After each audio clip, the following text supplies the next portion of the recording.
Tom Randall.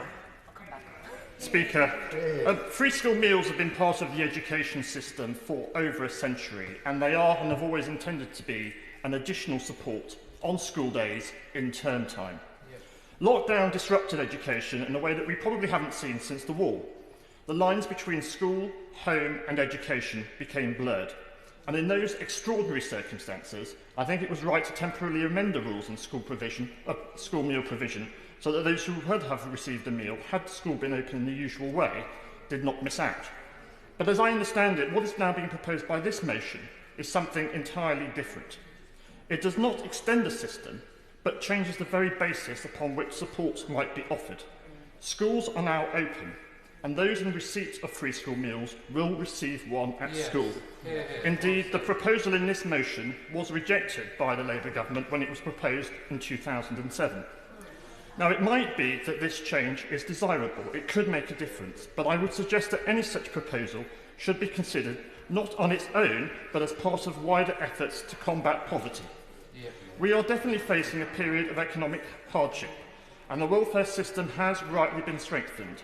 I welcomed, for example, the cash injection of £9,000 million into our welfare system, and particularly welcome the increase of by £858,000 to Nottinghamshire as this part of the local authority welfare assistance fund.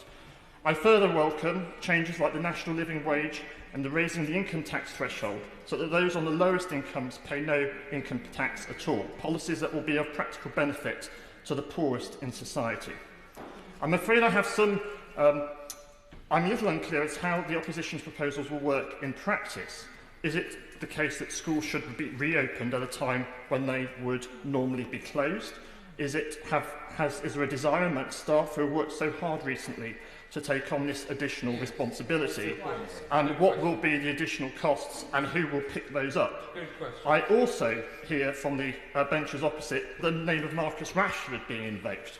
But Mr Rashford is calling, according to his tweet of the 18th of October, for school meal provision in all holidays. So is it that this motion doesn't agree with Mr Rashford but attempts to catch his coattails, or is it that the party opposite secretly agrees with him but are too coy to say it at the moment? There are big questions to answer in terms of tackling poverty, and I do not believe that changes should be made lightly, but I do accept that there is far more to do, including targeted interventions for those who are most in need.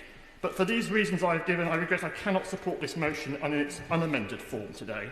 The Labour Party might believe that this motion scores a moral victory, but I believe it fails to address many fundamental issues, and the responsibility to address those issues now falls to those on this side of the House.